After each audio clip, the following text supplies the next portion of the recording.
بسم اللہ الرحمن الرحیم۔ اللہ رب العزت کی صفات عالیہ میں ایک بہت نمایاں صفت اللہ کی شان رحمت ہے۔ اسماء حسنہ میں الرحمن اور رحیم دونوں اسی صفت کے ترجمان ہیں، اور ان میں اللہ کی رحمت کی کثرت، عموم، تسلسل اور دوام سب کی طرف اشارہ موجود ہے۔ سامعین، قرآن مجید میں سینکڑوں مقامات پر اللہ نے اپنی صفت رحمت کا ذکر کیا ہے اور حوالہ دیا ہے۔ تمام قرآنی صورتوں کے آغاز میں جو آیت تلاوت کی جاتی ہے اور تمام اہم کاموں کا آغاز جس بول سے کیے جانے کا حکم ہے وہ بسم اللہ الرحمن الرحیم ہے، جس میں اللہ کے رحمان اور رحیم ہونے کی صراحت ہے۔ قرآن میں مستقل ایک سورہ رحمان کے نام سے سورت موسوم ہے، جسے قرآن کی زینت قرار دیا گیا ہے۔ اس کا آغاز بھی صفت رحمان کے ذکر سے ہوا ہے اور پوری صورت میں ابتدا سے انتہا تک اسی صفت کے ثمرات اور نمونوں کا بیان ہے۔ اس کے علاوہ بہت سے مقامات پر گناہوں اور جہنم کی سزاؤں کے ذکر کے بعد اللہ نے اپنے غفور اور رحیم ہونے کی صراحت فرمائی ہے، اور کئی مقامات پر اللہ تعالیٰ نے اپنی رحمت کی نسبت کی ہے اور کئی جگہوں پر اپنی رحمتوں کو بیان کیا ہے۔ سورۃ الانعام میں اللہ تعالیٰ کا ارشاد ہے کہ تمہارے رب نے اپنے اوپر رحمت کا معاملہ لازم کر لیا ہے۔ اسی طرح سورۃ الاعراف میں ہے کہ تمہارا رب بڑی وسیع رحمت کا مالک ہے۔ سورہ کہف میں اللہ تعالیٰ کا حکم ہے کہ میری رحمت ہر چیز کو محیط ہے، اور اسی طرح سورۃ الغافر میں ہے کہ اے ہمارے رب، آپ کی رحمت اور علم ہر چیز پر باری ہے۔ جناب رسول اللہ صلی اللہ علیہ وآلہ وسلم کی احادیث میں اللہ کی شان رحمت کا تذکرہ مختلف پیرایوں میں بڑی کثرت سے ملتا ہے۔ ایک حدیث میں آپ صلی اللہ علیہ وآلہ وسلم نے ارشاد فرمایا کہ اللہ نے لوح محفوظ میں لکھ دیا ہے کہ میری رحمت میرے غضب پر غالب رہتی ہے۔ دوسری جگہ آپ فرماتے ہیں کہ میری رحمت میرے غضب پر مقدم رہتی ہے۔ مختلف احادیث میں یہ صراحت ملتی ہے کہ اللہ نے اپنی رحمت کے 100 حصے فرمائے، اس میں 99 حصے اپنے پاس عالم آخرت کے لیے روک لیے اور ایک حصہ دنیا میں بھیج دیا۔ انسانوں، جنوں، حیوانات میں باہم جو محبت، تعلق اور انس پایا جاتا ہے وہ اسی ایک حصہ رحمت کا اثر ہے۔ اللہ کی اسی شان رحمت کا مظہر ہے کہ اس نے اپنے احکام سے بغاوت کرنے والوں اور گناہوں میں مبتلا افراد کو توبہ، استغفار اور اپنی طرف رجوع کرنے کا حکم دیتے ہوئے ان کو ناامیدی سے نکالا ہے اور اپنی رحمت کی امیدوں کی ڈور انہیں تھما دی ہے۔ چنانچہ ارشاد باری تعالیٰ ہے، اے میرے وہ بندو جنہوں نے اپنی جانوں پر زیادتی کر رکھی ہے، اللہ کی رحمت سے مایوس نہ ہو، یقین جانو اللہ سارے گناہوں کو معاف کر دیتا ہے، یقیناً وہ بخشنے والا ہے، بڑا مہربان ہے۔ پس تم اپنے رب سے لو لگا لو، تم اللہ کی رحمت سے مایوس نہ ہو۔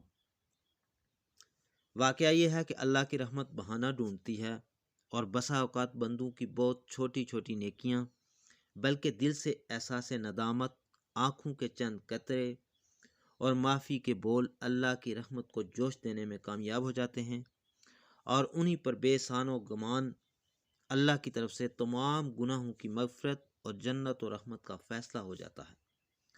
احادیث میں جگہ جگہ ذکر ہے کہ ایک بدکار عورت کو صرف پیاسے کتے کو پانی پلانے کے عمل پر اللہ تعالیٰ کی طرف سے مغفرت عطا فرما دی گئی تھی۔ اس لیے آپ صلی اللہ علیہ وآلہ وسلم نے ہدایت دی ہے کہ تم کبھی کسی نیک کام کو ہرگز حقیر اور معمولی نہ سمجھو۔ سامعین، کسی نیکی کو معمولی سمجھنا اور اسے چھوڑ دینا بے حد خطرناک ہے۔ بہت ممکن ہے کہ اسی نیکی کی وجہ سے اللہ کی رحمت متوجہ ہو جائے اور بیڑا پار ہو جائے۔ نیکیوں کو معمولی قرار دے کر اسے چھوڑنے کا خیال ڈال دینا شیطان کی مکارانہ تدبیر سے ہے۔ اس دام میں پھنسنا بڑی نادانی ہے۔ ایک بزرگ جو بڑے محدث بھی تھے، جنہوں نے ساری عمر حدیث کی خدمت گزاری کی، جب ان کا انتقال ہو گیا تو کسی نے خواب میں ان کی زیارت کی اور ان سے پوچھا کہ حضرت اللہ تعالیٰ نے کیسا معاملہ فرمایا ہے؟ جواب میں انہوں نے فرمایا کہ بڑا عجیب معاملہ ہوا، وہ یہ کہ ہم نے تو ساری عمر علم کی خدمت میں اور حدیث کی خدمت گزاری میں یعنی حدیث کی خدمت میں گزار دی ہے، اور درس و تدریس و تصنیف واعظ و خطابت میں گزاری، تو ہمارا خیال یہ تھا کہ ان اعمال پر اجر ملے گا، لیکن اللہ کے سامنے پیشی ہوئی تو اللہ نے کچھ اور ہی معاملہ فرمایا۔ آپ فرماتے ہیں کہ اللہ تعالیٰ نے مجھ پر فرمایا کہ ہمیں تمہارا ایک عمل بہت پسند آیا، وہ یہ کہ ایک دن تم حدیث شریف لکھ رہے تھے، جب تم نے اپنا قلم دوات میں ڈبو کر نکالا تو اس وقت ایک پیاسی مکھی آ کر اس قلم کی نوک پر بیٹھ گئی اور سیاہی چوسنے لگی۔ تمہیں اس مکھی پر ترس آ گیا، تم نے سوچا یہ مکھی اللہ کی مخلوق ہے اور پیاسی ہے، یہ سیاہی پی لے تو پھر میں قلم سے کام کروں۔ چنانچہ اتنی دیر کے لیے تم نے اپنا قلم روک لیا اور اس وقت تک قلم سے کچھ نہیں لکھا جب تک وہ مکھی اسی قلم پر بیٹھ کر سیاہی چوستی رہی۔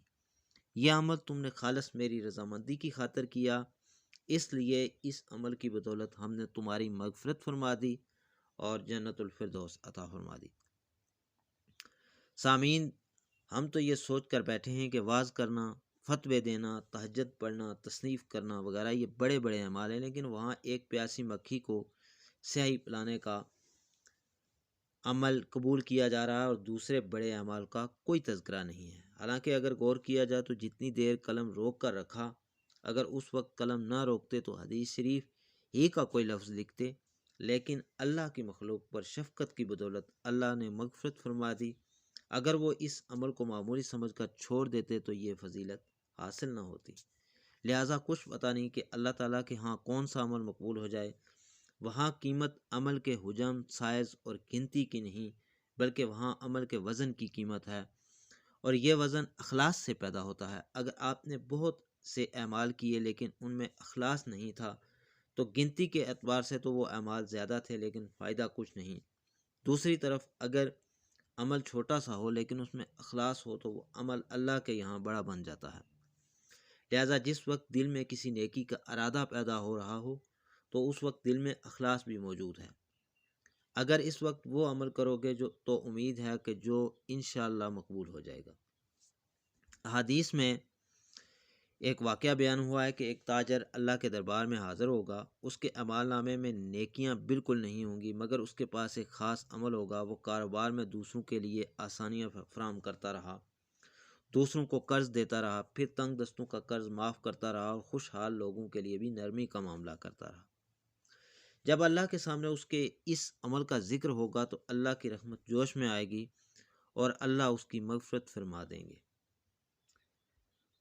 حضرت ابو ذر رضی اللہ تعالیٰ عنہ نے جناب رسول اللہ صلی اللہ علیہ وسلم سے بنی اسرائیل کے ایک عابد کا واقعہ نقل کیا ہے کہ وہ عابد 60 سال تک اپنے حجرے میں عبادت میں مشغول رہا۔ ایک دن کسی ضرورت سے باہر نکلا تو ایک عورت پر اس کی نگاہ پڑ گئی۔ وہ عابد اس عورت کے حسن پر فریفتہ ہو گیا اور اس سے زنا میں مبتلا ہو گیا۔ اب اسے بے حد ندامت ہوئی، توبہ کرتا رہا۔ اس کے پاس 2 روٹیاں تھیں، بھوک لگی تو کھانے چلا۔ اچانک ایک سائل آ گیا، اس نے احسار کیا اور وہ روٹیاں اس سائل کو دے دی۔ کچھ عرصے بعد اس کا انتقال ہو گیا۔ اس کی 60 سالہ عبادتیں زنا کے اس عمل کے مقابلے میں کمزور ثابت ہوئیں۔ وہ بے حد بے قرار ہو گیا، مگر آخر میں یہ ہوا کہ اس نے سائل کو جو 2 روٹیاں دی تھیں، اللہ کو اس نیکی پر پیار آ گیا اور اسی عمل نے اس کی مغفرت فرما دی۔ روایات میں آتا ہے کہ قیامت کے دن اللہ رب العزت 2 بندوں کو بلائیں گے اور ان سے فرمائیں گے کہ تم نے دنیا میں بے شمار گناہ کیے، اب تمہارا ٹھکانہ جہنم ہے، جاؤ جہنم میں۔ لیکن اس حکم کو سن کر ان میں سے ایک بہت تیزی سے جہنم کی طرف چل پڑے گا، دوسرا دھیرے دھیرے چلے گا اور بار بار مڑ کر اللہ کو دیکھے گا۔ اللہ تعالیٰ ان دونوں کو واپس بلائیں گے اور پہلے شخص سے سوال کریں گے کہ میں نے تم کو جہنم میں جانے کے لیے کہا، تم تیزی سے چل پڑے، اس کی کیا وجہ تھی؟